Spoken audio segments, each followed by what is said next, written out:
Good day and welcome to this Business Access TV special where we're dealing with logistics. And we have two special guests for you today. But first let me introduce Edmond Marsh, and he is the Vice President of Business Development and Special Projects with the Port Authority of Jamaica. Welcome, Mr. Marsh. Thank you very much, Garth, for having me on your program. Good, glad to have you as well. Now, the role of the Port Authority will become increasingly important as we take a step closer, or every step taken closer towards becoming a logistics-centered economy.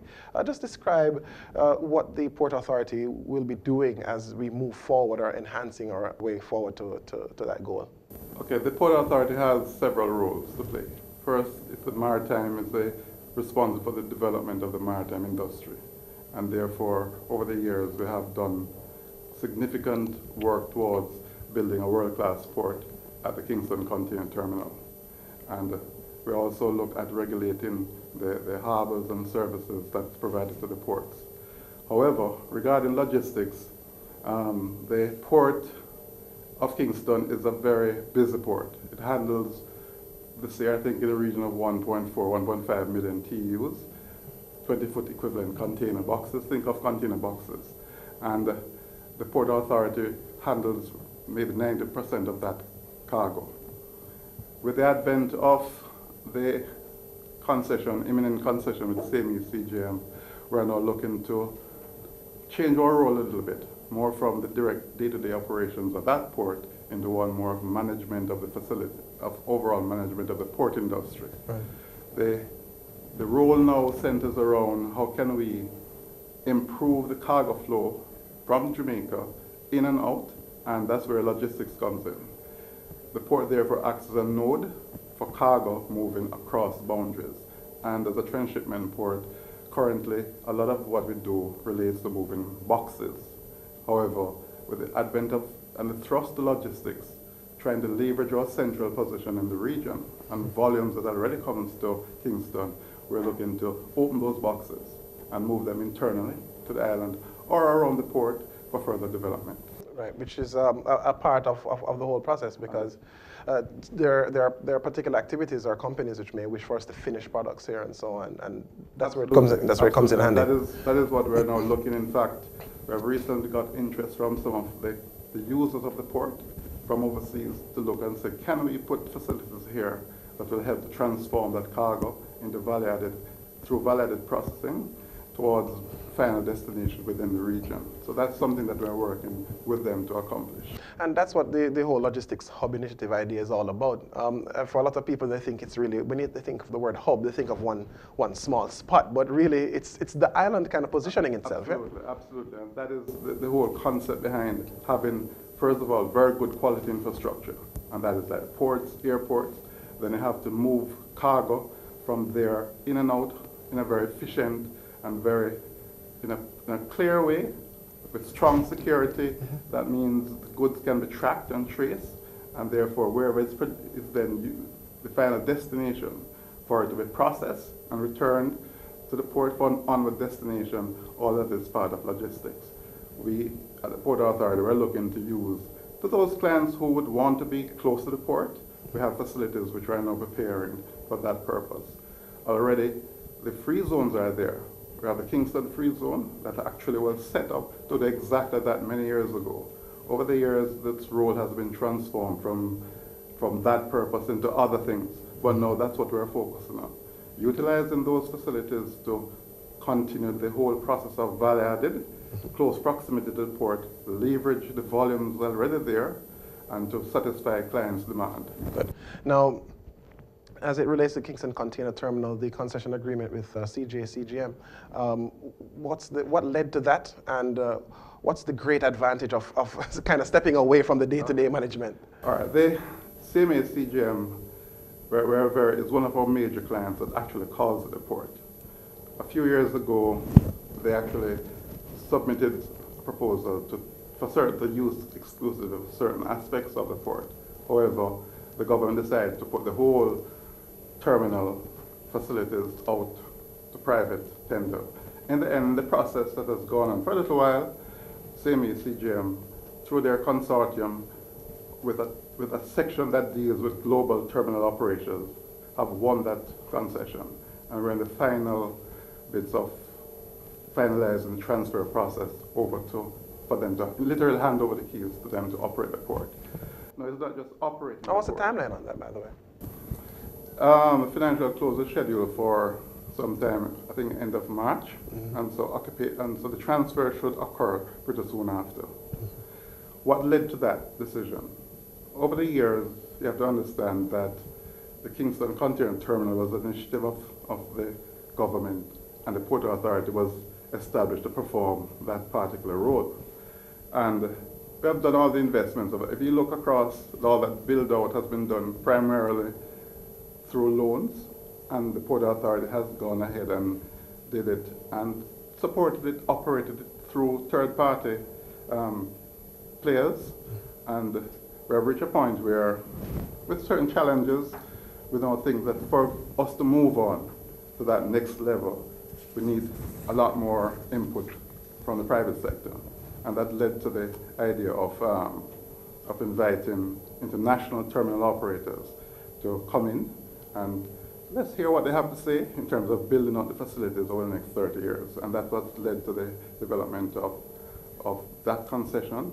And they are charged responsible for deepening the port, modernizing it, adding new equipment, and operate it to world-class levels and to optimize the capacity of that facility. Good.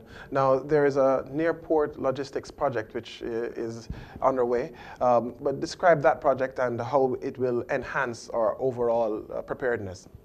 If you look around to most of the major ports, and transshipment ports, for example, they have evolved to move away from just moving containers and have become literally industrial park logistics centers, where the idea of transforming the cargo into higher value has become a part of a port operation.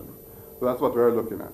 And we have approximately 80 acres, 80 hectares across behind the port and nearby that we think would be eminently suitable for that purpose. Good. And the timeline on the project? We have been going through the process for a little while, but we're happy to say that we're reaching a point where we have some very keen interest, and over the next few months we should be able to share a little bit more with the public on that. Good. Well, exciting times are ahead, Very exciting. And I know less hours of sleep for you probably is also on the agenda. Good. But certainly here at Business Access TV, we're going to keep in touch with the Port Authority because we're going to keep abreast of all the activities. And we're happy to share with you as we move ahead. There are other developments which we're looking at modernizing all the ports, the cruise ports, ensuring that we have adequate capacity to handle in every port 2 ships at the same time. We're looking at the LNG development in Montego Bay. Yeah. We're involved with that process through the agreement with New Fortress. They have leased facilities on our lands, and we're looking to modernize that port as well. So very exciting times indeed. Well, thank you very much for joining us, Mr. Marsh, and we look forward to keeping abreast of all the action and all the activities, actually, with the Port Authority of Jamaica. It has been a pleasure talking to you. Good. On this BATV special, we're going to continue our focus on logistics, and when we return from these messages, we'll have Professor Peter Kouk from Singapore with us.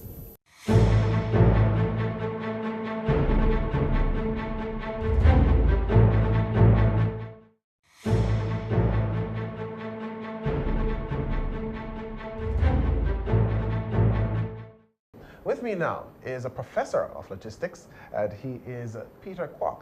Hails from Singapore, and he's a professor at the Peking University in China. Ni hao. Ni hao. Glad to have you here with us. Thank you. Thank you for inviting. Before we start talking about your work in logistics, let's talk a little bit about your career. Because you would have seen Singapore grow pre-independence and become an independent nation, and now, of course, a very strong economic force in the globe. Just describe life in Singapore, which led you into logistics. Thank you. Well, as you can see, Singapore has something in common. The founder member, of Singapore is Sir Stamford Raffles. Incidentally, Raffles was born in Jamaica. Oh, Moran Bay. Also, his father, he was an employee of a British trading companies called East India Company. Yes. So 1819, he founded Singapore. He established the port He knows this is a good port, which is as deep as Kingston Harbor. Yes. So they say, let this be a free port, let every vessel come in. So Singapore since then started because of the position in the east and west, where the Indian businessmen just sail in through monsoon and unload and go back in the next monsoon. Jamaica had the same. Right. Why? Because when Panama Canal came out, ship coming in to Jamaica, to Caribbean, you know, Kingston is the first to receive it. Yes. So Singapore started. My family prior to that was running the bus company. So I switched over. It's quite natural, inclined with the government, you know, long-term move. So I went into the logistics. I was in United States for many, many years. Negotiated quite a lot of logistic project for Singapore. At the same time, established the logistic freight forwarding company in Los Angeles. That is the key point. Working, you know, towards. But I feel that, you know, that experience, you know, give me a lot of hiccup. Right. Thank you. Good. Now, with Jamaica having so much in common with Singapore, certainly in terms of positioning, and you made mention of the depth of the Kingston Harbor being similar to that back home. Can Jamaica then position itself to be as strong a player in logistics as Singapore is in this region? I think very natural. The total land mass of Singapore is almost equal to the size of Kingston metropolitan area. Wow. We got independent, you know, 2 to 3 years after you. 1965. 50 years, you know, scrapped from nothing up to today. The port in Singapore having 33.55 million TEU. It's a fantastic growth. And yet we are going further. Yes. By 2025, 2027, some of the port will be moving, you know, to a certain area land use called Tua and Jurong Port. You know. And we expect to grow until 65,000 million. So Jamaica will be able to do it, provided think too carefully what do you want to do. If Singapore can, Jamaica can. Well, and I strongly believe that.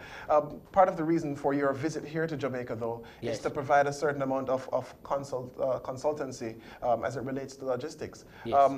Based on what you already know of Jamaica, how prepared is Jamaica to really start taking some serious steps towards improving its strength, its potency as a player in Western logistics? Okay, since I arrived in Jamaica, Kingston, I've been, you know, working throughout these few days.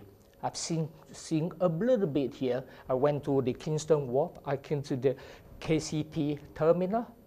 I went out, you know, see at the same time seeing quite a lot.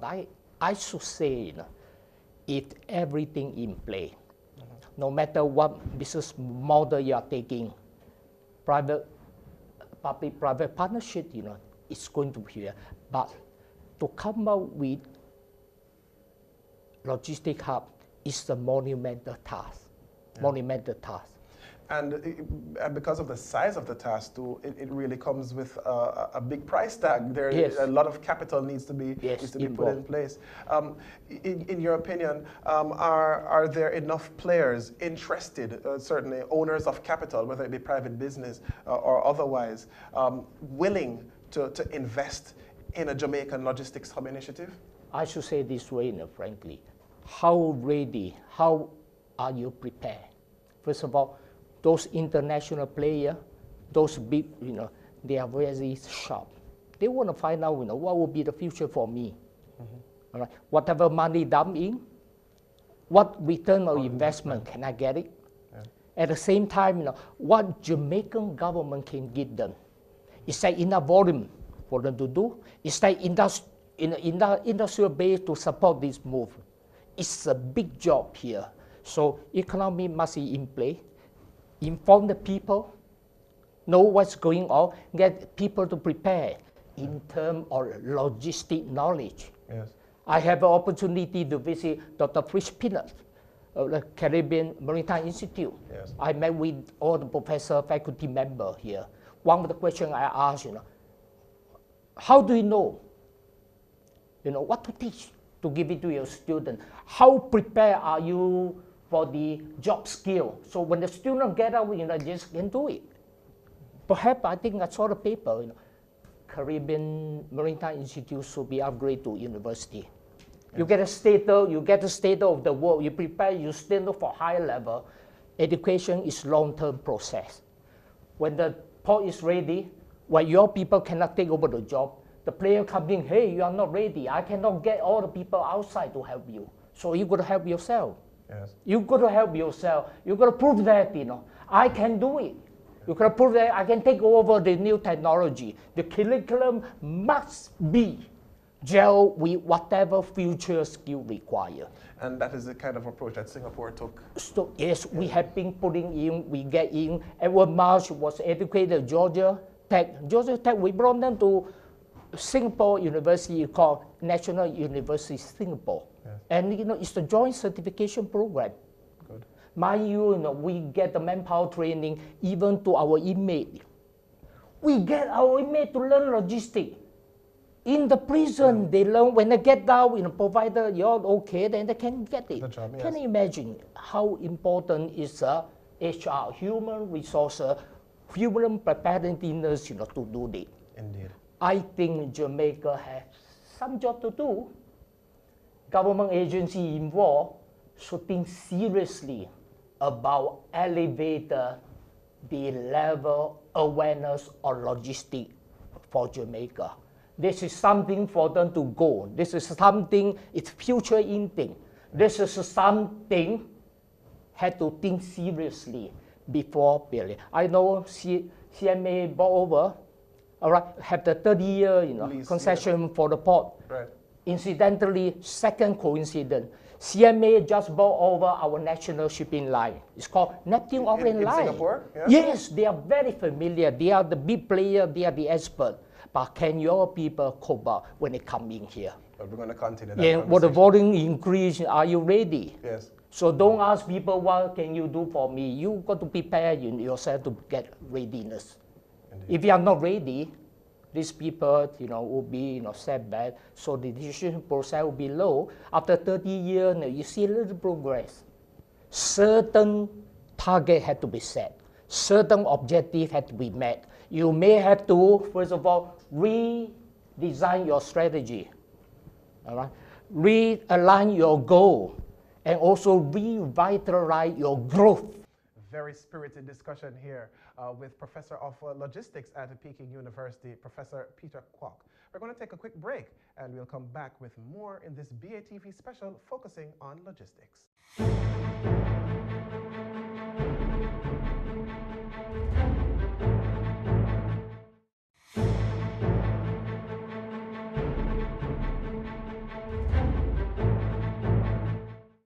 Now, Professor Kouk, yes. Jamaica has moved up 7 places on the last Doing Business report. Yes. But one of the things in that report talks about our bureaucracy still getting in the way of, you know, business creation, investment, and so on. You have the ears of the government. You have the ears of a number of strong players in our economy. What would your recommendation be? Some of the very next steps we should take to keep edging up that ranking, that business ranking? Yeah. For that business ranking is worldwide and world recognition. Some of the areas you may not hit because the math involved, just a very few percentage, 0.3, you are out on the place. It's not much meaning. If you feel that doing business, if you feel that bureaucracy is the main pain in, you know, for you, put it in. Bureaucracy means, first of all, do away pro-business regime. Do away whatever bureaucracy procedure. Can you, you know, shorten your approval procedure? Can you, what sort of ease of business for business to come in here? One of the area, apply IT. Give example, you know, a company want to invest a registration process. If your IT platform is ready, his registration, so the capital he input, his tax, you know, whatever information could be there. Straight away, you know, you evaluate first. When they come in here, approval is there. Therefore, platform had to be built. Give example of Singapore experience. We engage, DP International. This DP International signed a contract with government of Singapore. They have the data for all the small and medium-sized enterprise, SMEs. They even know who they are. They get the data from our taxation. They get the data of registry of company. They get the data from law. They get the data from custom. So when the businessman comes to apply, straight away data are there. Right. They are authorized by government of Singapore. They sign the Secrecy Act with government. They are dedicated people to do it. So this straight away, shut down your process of 3 days into 1 day platform. Yeah. So IT is an in thing. To go for logistics, 3 things. You're moving the physical good. Right. All right? For physical good flow. Second thing, information flow. Third thing is monetary flow. So therefore, a logistic hub must have a supporting services. Modern support, such as finance, such as insurance, such as loan guarantee, right, such as evaluations, all sort have to be gelled together. I was talking to the Kingston Port, I think they need to build up here. They need to get the data from the custom, because custom declaration, this data had to be shared. Data random, classify the data into information. Information put it become knowledge economy, had to be shared, provider given the right access. So somebody, I think, had to champion this. For the port, they have an IT department to do it. Right. For government, you should have a government correlate. There's no quarrel between, data belong to me. All right? The custodian of data is responsible. The user responsibility is to update this data all the time. Real data, useful data, without further clarification, I use it. If I can say it, for Singapore case, I rely on third-party provider. Can you imagine this data can be very devastating for government? All right, you really get somebody, not even company to do it, but we have a certain measure, we have certain safeguard, we have a safety measure put in here. As a matter of fact, BP International can even know the 95% of this company that deal with the bank. His credit rating, everything he knows. They can even predict, help us, get into our registry, get into our tax department. Even tell you, this company now, for the trend of the performance for the next 18-24 months, the probability of breaking the contract. Which helps you to plan better. Yes, yeah. You need data to make your decision. Now, the other question I have for you is on the Trans-Pacific Partnership. Yes. Now, that, of course, was signed in secret, and that has a lot of people concerned all over the place. But yes. We're not going to get into that side of it. Yes. Just your opinion on how it will impact trade in the Western side, in the Western Hemisphere. By the way, to give you information, Singapore is one of the... Right. All right. Signees on that one. Yes, signee on the TPP, Right, call TPP, it, Trans-Pacific Pacific partnership here. Look at here, China, you have 1.37 billion. All right, India, 1.23. Yeah. ASEAN, all right, ASEAN, this country had 0.6. Half of the population originated from India. They are coming. Manufacturing to 4.0 coming up. A lot of data. A lot of product will be coming to this way. Caribbean island is a ripe spot. Yeah. We can put in showcase here, transit to the west and east coast of America. You got a chance to do that. It definitely benefit you. There's no question about that. Right. Again here, you have to get yourself ready. Get the staging point, get the logistics hub ready in place so that people come over, showcase them, or even the storage. Right. Or as a temporary, showcase. Dubai, look at here, people go there to shop. All the world convert into the area and divert into area. Business is there. These are the opportunity I could see your businessman, in Jamaica can think about. We were thinking about here. Think globally. Think, yes, globally. Good. All right. Pleasure speaking with you. Thank you.